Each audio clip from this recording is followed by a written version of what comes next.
Is religious faith a factor in healing? Important evidence indicates that it is.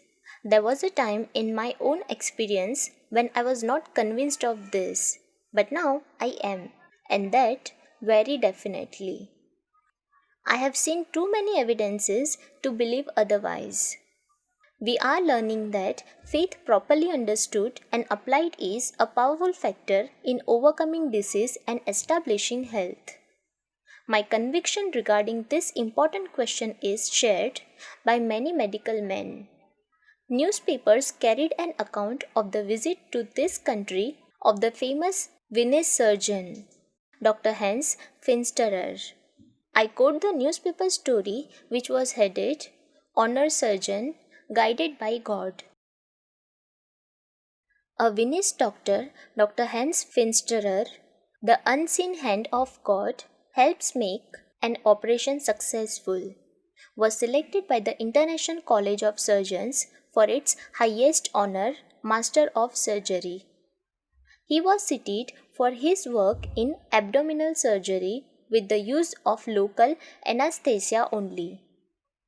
Finsterer, 72-year-old professor at the University of Vienna, has performed more than 20,000 major operations, among them 8,000 gastric resections, using only local anesthesia. Finsterer said that although considerable progress has been made in medicine and surgery in the past few years, all advances are not sufficient in themselves to ensure a happy outcome in every operation. In many instances, he said, in what appeared to be simple surgical procedures, the patients died. And in some cases, when the surgeon despaired of a patient, there was recovery. Some of our colleagues attribute these things to unpredictable chance, while others are convinced that in those difficult cases their work has been aided by the unseen hand of God. Of late years, unfortunately, many patients and doctors have lost their conviction that all things depend on the providence of God.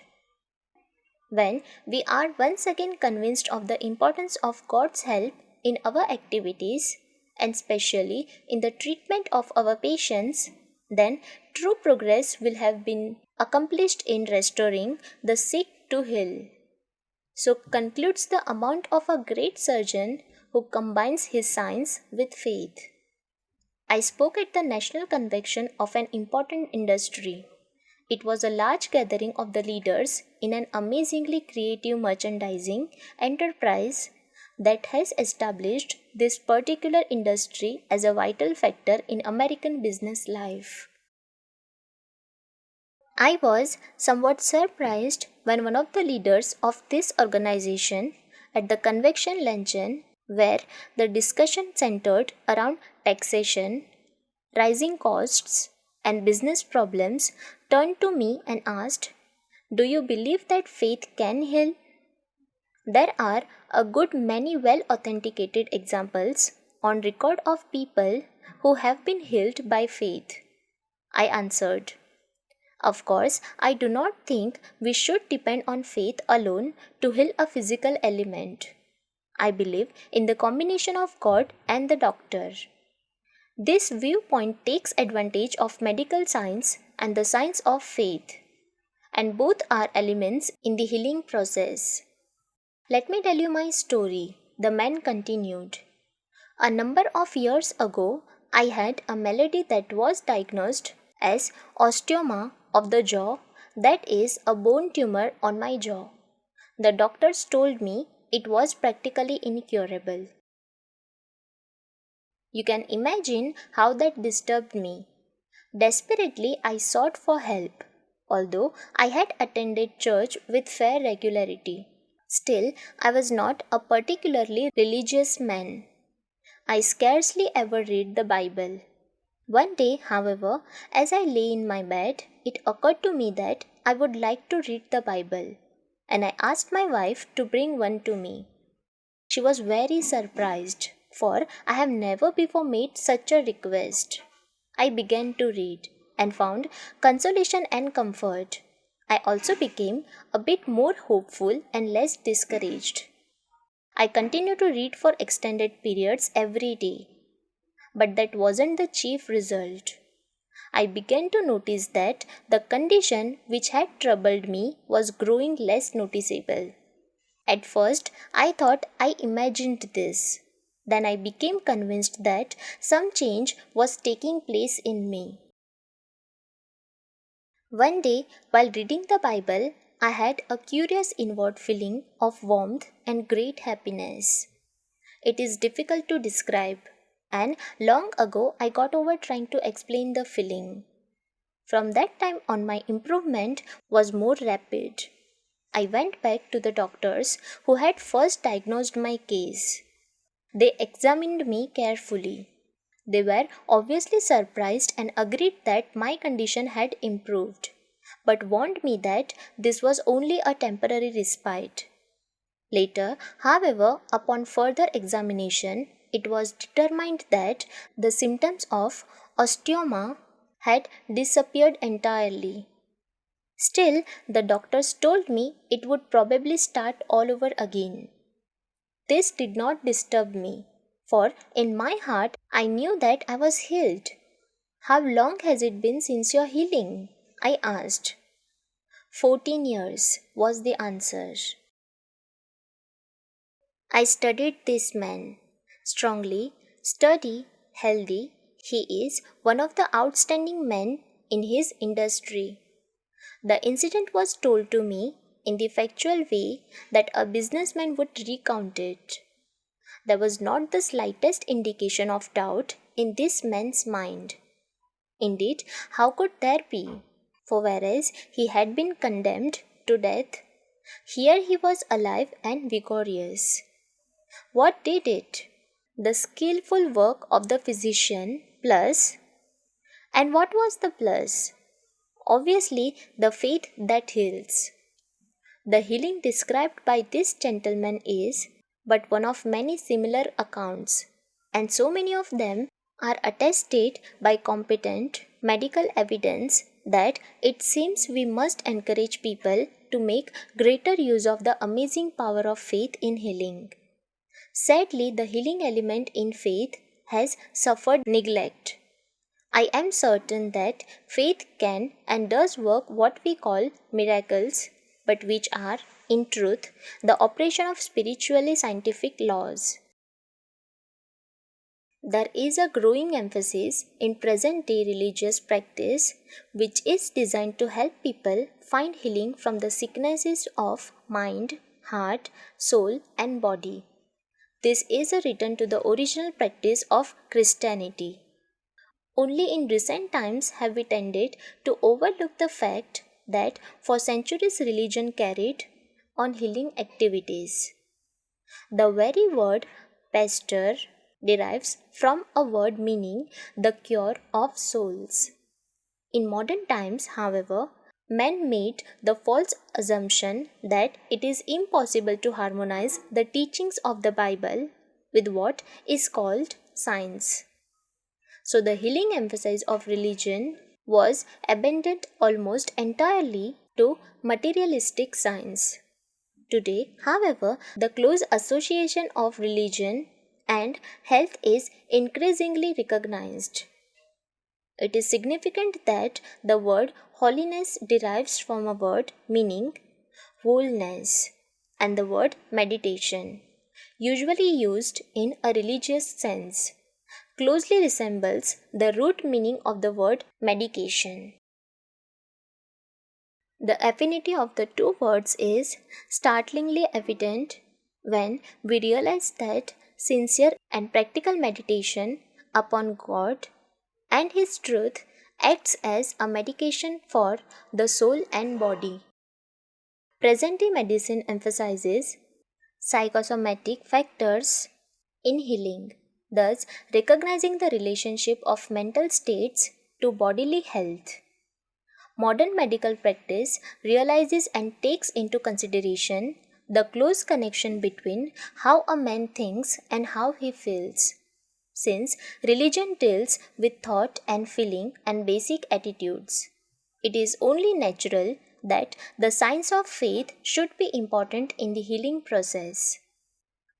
Harold Sherman, author and playwright, was asked to revise an important radio presentation with the promise that he would be contracted as the permanent writer.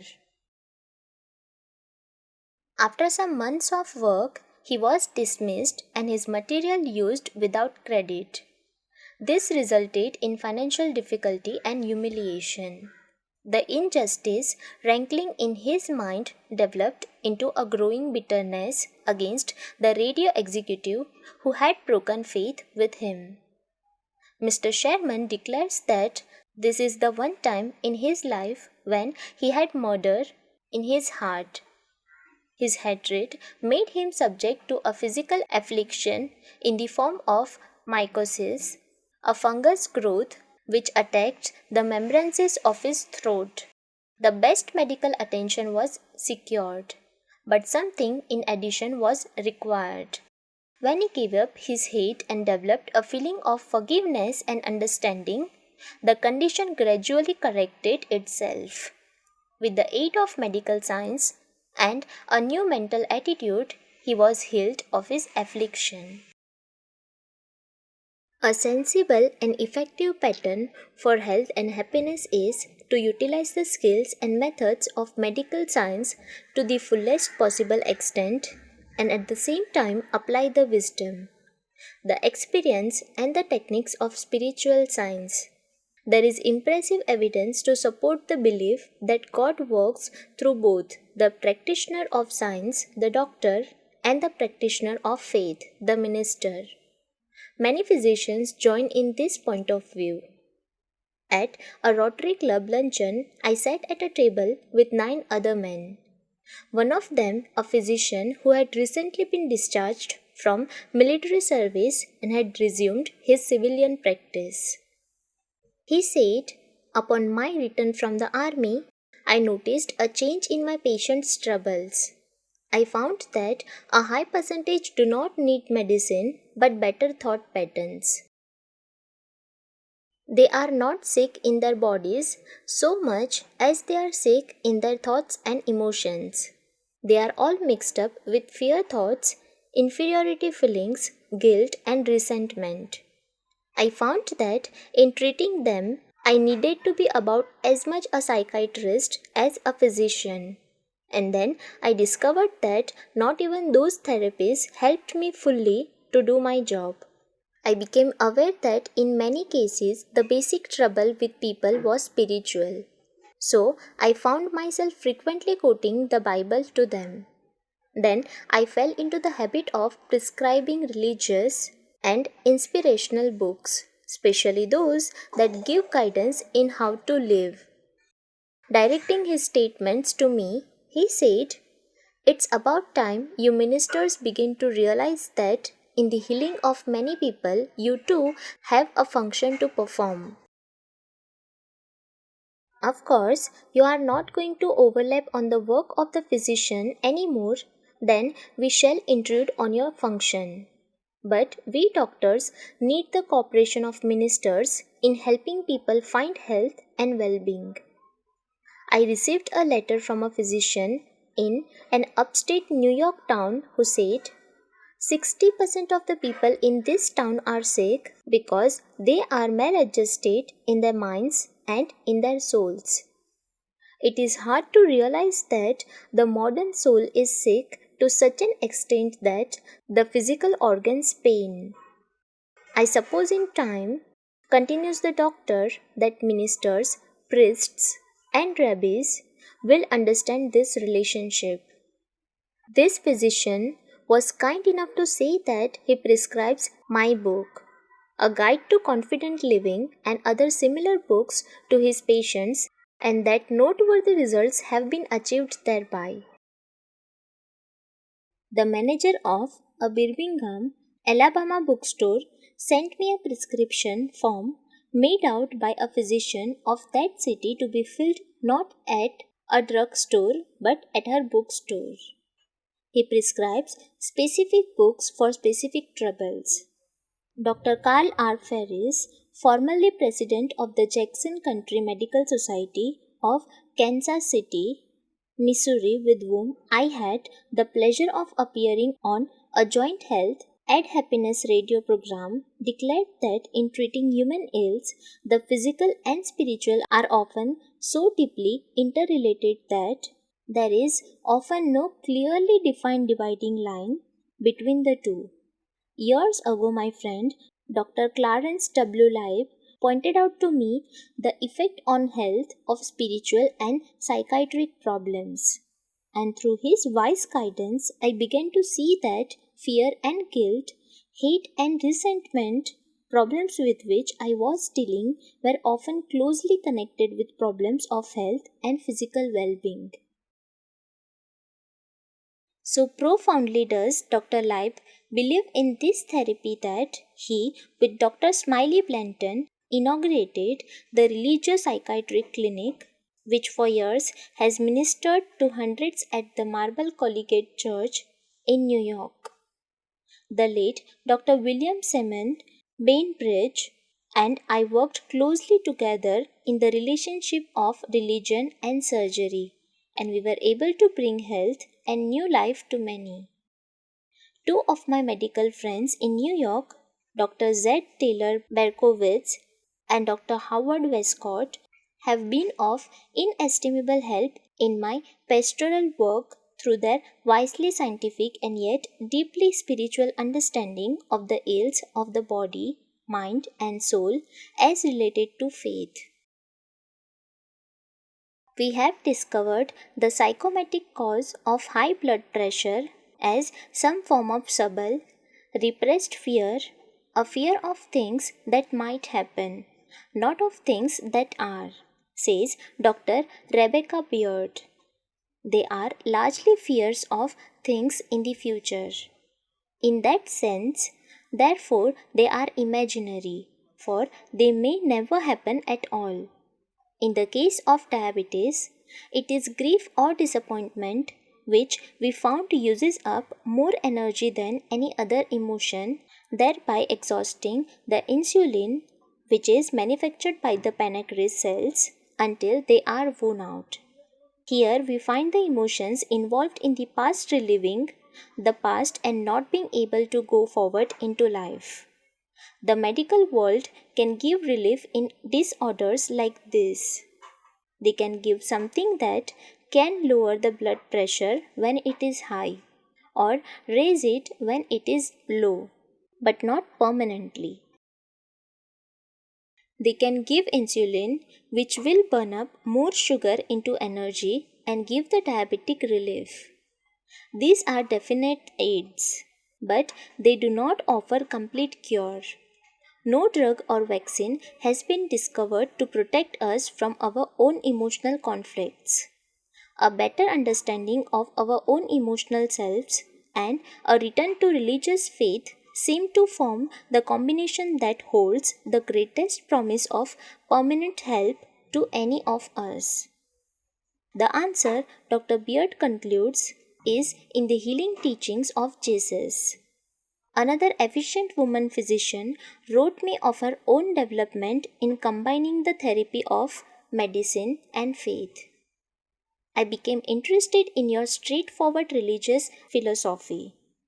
I had been working at top speed and getting tense, irritable, and at times beset with old fears and guilts, in fact, in need of a release from morbid tension. At a low moment early one morning, I picked up your book and began to read it. This was the prescription that I needed. Here was God, the great physician, with faith in him as an antibiotic to kill the germs of fear and render useless the virus of guilt. I began to practice the good Christian principles outlined in your book. Gradually, there came a release of tension, and I felt relaxed and happier, and I slept well. I quit taking vitamin and pep pills. Then she adds, and this is what I want to emphasize. I began to feel that I wanted to share this new experience with my patients, those who came to me with neurosis. I was surprised to find how many had read your book and others. The patient and I seemed to have a common ground to work on. It has been an enriching experience. To talk about a faith in God has become a natural and easy thing to do. As a doctor, she adds, I have seen a number of miraculous recoveries due to divine aid being given. In the past few weeks, I have had an additional experience. My sister had to undergo a serious operation about 3 weeks ago. Following the operation, she developed an intestinal obstruction. On her 5th day, she was very critically ill. And as I left the hospital at noon, I realized that she must take a turn for the better very soon, or her hope of recovery would be slim. I was very worried, so I drove slowly around for about 20 minutes, praying for a relief of this obstruction. I had not been home more than 10 minutes when the phone rang and a nurse told me that the obstruction had relieved itself and that she had taken a definite turn for the better. And since that time, she has recovered completely. Could I feel otherwise then that God's intervention had saved her life? So runs the letter of a successful practicing physician. In the light of this viewpoint, based on a strictly common sense scientific attitude, we may approach the phenomenon of healing through faith with creditability. If I did not believe sincerely that the faith factor in healing is sound, I would certainly not develop the point of view contained in this chapter. Over a period of time, I have received from many readers and radio listeners as well as from my own parishioners accounts of healings in which the element of faith has been present. I have meticulously investigated many of these to satisfy my own mind as to their truthfulness. Also, I wanted to be able to declare to the most cynical that here is a way of health, happiness, and successful living which is so buttressed by evidence that only the person who wants to remain ill because of some subconscious will to fail attitude will ignore his possibilities for health implied in these experiences.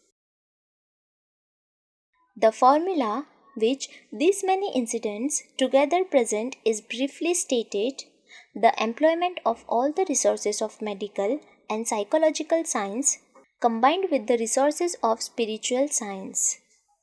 This is a combination of therapies that can surely bring health and well-being if it is the plan of God for the patient to live. Obviously, for each of us, there comes a time for this mortal life to end. We, in the so called old line churches, have, in my humble judgment, missed one of our greatest possible contributions by failing to point out with positiveness that there is a sound message of health in Christianity. Failing to find this emphasis in the church, groups, organizations, and other spiritual bodies have been created to supply this deficiency in Christian teaching. But there is no longer any valid reason why all the churches should not recognize that which is authenticated, namely, that there is healing in faith and more generally offer sound healing techniques to our people. Fortunately, everywhere today, throughout our religious organizations, thoughtful, scientifically minded spiritual leaders are taking that extra step of faith based on the facts and are making available to the people as never before the formulas of the marvelous healing grace of Jesus Christ. In all of the investigations I have made into successful cases of healing, there seem to be certain factors present. First, a complete willingness to surrender oneself into the hands of God. Second, a complete letting go of all error, such as sin in any form and a desire to be cleansed in the soul. Third, belief and faith in the combined therapy of medical science in harmony with the healing power of God. Fourth, a sincere willingness to accept God's answer, whatever it may be, and no irritation or bitterness against His will. Fifth, a substantial, unquestioning faith that God can heal. In all these healings, there seems to be an emphasis upon warmth and light and a feeling of assurance that power has passed through. In practically every case that I have examined, in one form or other, the patient talks about a moment when there was warmth, heat, beauty, peace, joy, and a sense of release. Sometimes it has been a sudden experience, other times a more gradual unfolding of the conviction that the healing has occurred. Always in my investigation of these matters, I have waited for elapsed time to prove that the healing is permanent, and those cases which I report are not based on any temporary improvement which might conceivably be the result of a momentary resurgence of strength. For example, may I relate a healing experience written for me by a woman whose reliability and judgment I profoundly respect. Documentation in this case is thoroughgoing and scientifically impressive. This woman was told that an immediate operation was necessary to remove a growth which had been diagnosed as malignant. I quote her exact words. All precautionary treatments were taken, but the manifestations returned. As may be expected, I was terrified. I knew further hospital treatments were futile. There was no hope, so I turned to God for help. A very consecrated and spiritual child of God helped me by prayer to realize that the right knowledge of God and His healing Christ would help me too. I was most receptive to this kind of thinking and placed myself in God's hands. I had asked for this help one morning, as usual, and spent the day going about my household duties, which were many at that time. I was preparing the evening meal all alone in the kitchen. I was aware of an unusually bright light in the room and felt a pressure against my whole left side, as though a person were standing very close beside me. I had heard of healings. I knew prayers were being offered in my behalf. So I decided this must be the healing Christ who was with me. I decided to wait until morning to be sure if the symptoms of the trouble were gone. Then I would know. By morning, the improvement was so noticeable, and I was so free in my mind that I was certain, and reported to my friend that the healing had taken place. The memory of that healing and the presence of Christ are as fresh in my mind today as then. That was 15 years ago, and my health steadily improved until I am in excellent condition now. In many hard cases, the therapy of faith undoubtedly stimulates healing. People who experience a heart attack, who thereupon thoroughly and completely practice faith in Christ's healing grace, observing at the same time the rules prescribed by their physicians, report remarkable recovery histories. Perhaps such a person may even gain a greater degree of health than previously, for having learned his limitations and realizing the excess strains he has been placing upon himself, now conserves his strength. But more than that, he has learned one of the greatest techniques of human well-being, that of surrounding himself to the recuperative power of God. This is done by consciously attaching himself to the creative process through mentally conceiving of recreative forces as operating within himself. The patient opens his consciousness to the tides of vitality and recreative energy inherent in the universe, which have been barred from his life through tension, high pressure, and other departures from the laws of well being. An outstanding man suffered a heart attack about 35 years ago. He was told that he would never be able to work again. The orders were that he must spend much of his time in bed. He would likely to be an invalid the remainder of his days, which days would be relatively few in number. So he was informed. It is doubtful whether such statements would be made to him in present-day medical practice. At any rate, he listened to these dire prophecies about his future and considered them carefully. One morning he awakened early and picked up his Bible and by chance opened it to the account of one of the healings of Jesus. He also read the statement, Jesus Christ the same yesterday and today and forever. It occurred to him that if Jesus could and did heal people long ago, and that if he is the same as he was then, why couldn't he heal today? Why cannot Jesus heal me? He asked. Then faith welled up within him. Therefore, with simple confidence, he asked the Lord to heal him. He seemed to hear Jesus say, "Believe this, that I can do this?" And his answer was, "Yes, Lord, I believe that you can." He closed his eyes and seemed to feel the touch of the healing Christ upon his heart. All day he had a strange sense of rest. As the days passed, he became convinced that there was a rising tide of strength within him. Finally, one day he prayed, "Lord, if it is your will, tomorrow morning I am going to get dressed, go outside, and within a few days I am going back to work. I put myself completely in your care.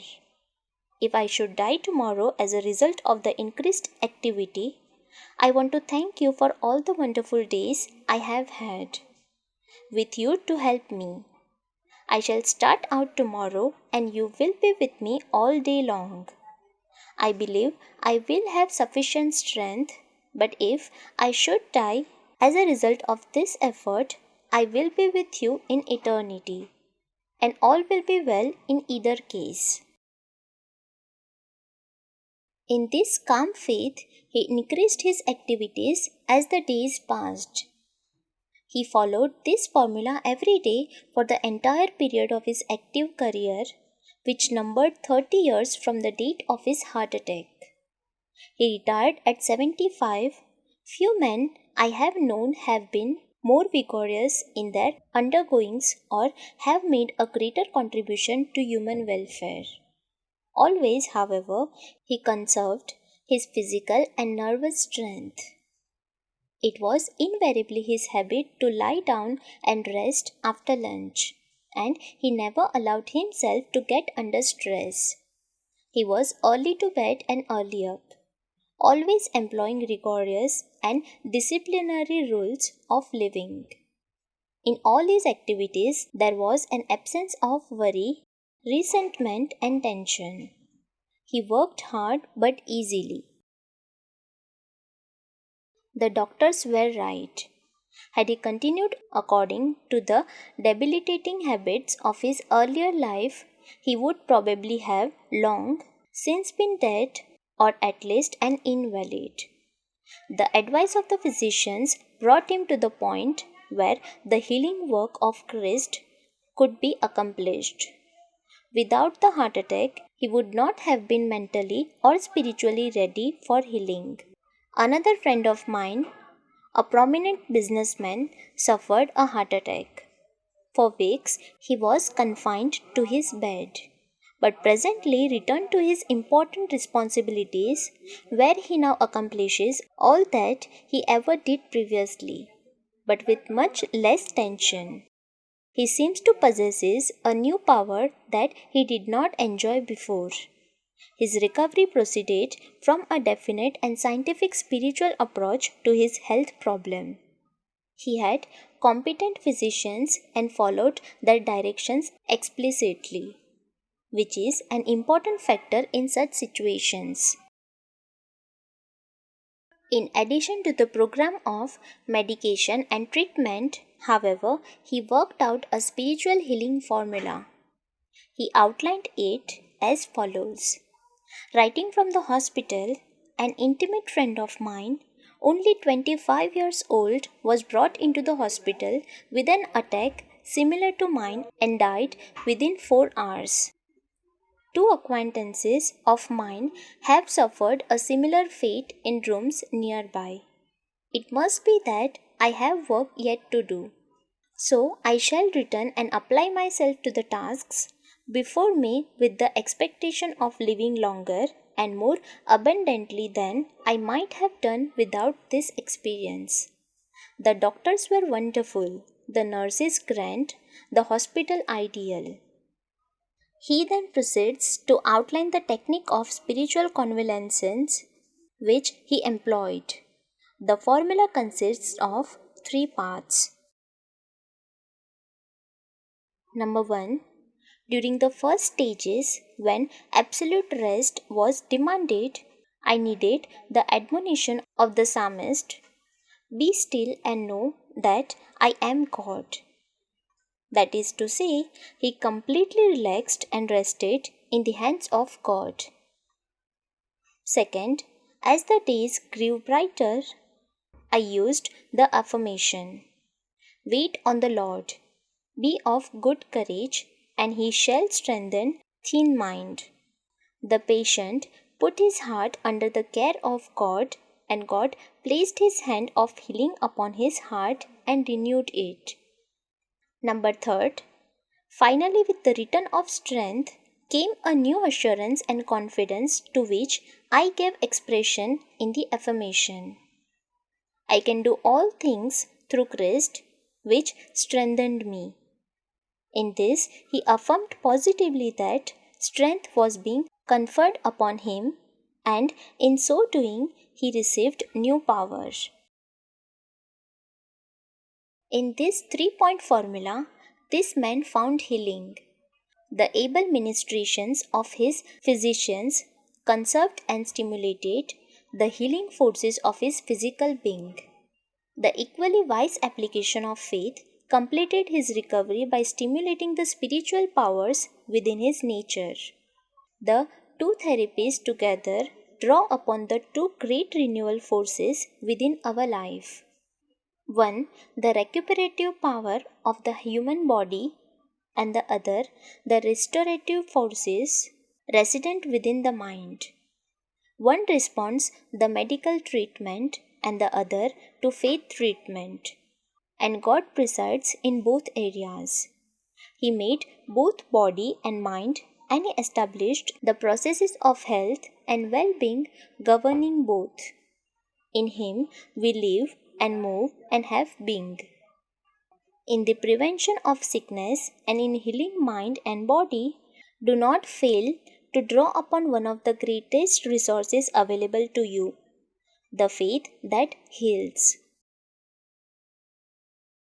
In the light of the principles outlined in this chapter, what can you do of constructive nature when a loved one or you are ill? Following are 8 practical suggestions. Number 1. Follow the advice of a prominent medical school head who said, "In sickness, send for your minister even as you send for your doctor." In other words, believe that spiritual forces as well as medical technique are important in healing. Number 2. Pray for the doctor. Realize that God uses trained human instrumentality to aid his healing powers. As one doctor has put in, We treat the patient and God heals him. Pray therefore that the doctor may be an open channel of God's healing grace. Number 3. Whatever you do not become panicky or filled with fear, for if you do, you will send out negative thoughts and therefore destructive thoughts in the direction of your loved one when he requires positive and healing thoughts to assist him. Number 4. Remember that God does nothing except by law.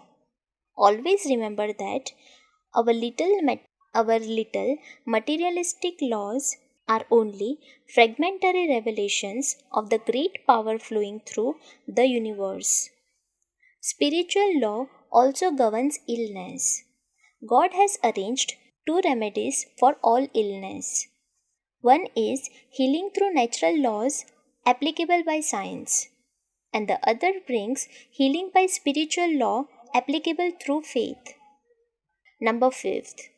Completely surrender your loved one into the hands of God. By your faith, you can place him in the flow of divine power. There is healing there, but in order for it to be effective, the patient must be completely released to the operation of God's will. This is difficult to understand and equally difficult to perform. But it is a fact that if the great desire for the loved one to live is matched with an equally great willingness to relinquish him to God, healing powers are amazingly set in motion. Number 6. It is also important that harmony prevail in the family, that is, a spiritual harmony. Remember the emphasis in the scripture, Matthew, "If two of you shall agree on earth as touching anything that they shall ask, it shall be done for them of my Father which is in heaven." Apparently, this harmony and disease are akin. Number 7. Form a picture in your mind of the loved one as being well. Visualize him in perfect health. Picture him as radiant with the love and goodness of health. The conscious mind may suggest sickness, even death, but 9/10 of your mind is in the subconscious. Let the picture of health sink into the subconscious, and this part of your mind will send forth radiant health energy. What we believe in the subconscious, we usually get. Unless your faith controls the subconscious, you will never get any good thing. For the subconscious gives back only that which you really thought is. If the real thought is negative, the result will also be negative. If the real thought is positive, you will get positive and healing results. And number 8, be perfectly natural. Ask God to heal your loved one. That is what you want with all your heart. So ask Him please to do it. But we suggest that you say please just once. Thereafter in your prayer, thank Him for His goodness. This affirmative faith will help to release deep spiritual power and also enjoy through reassurance of God's loving care. This joy will sustain you, and remember that joy itself possesses healing power.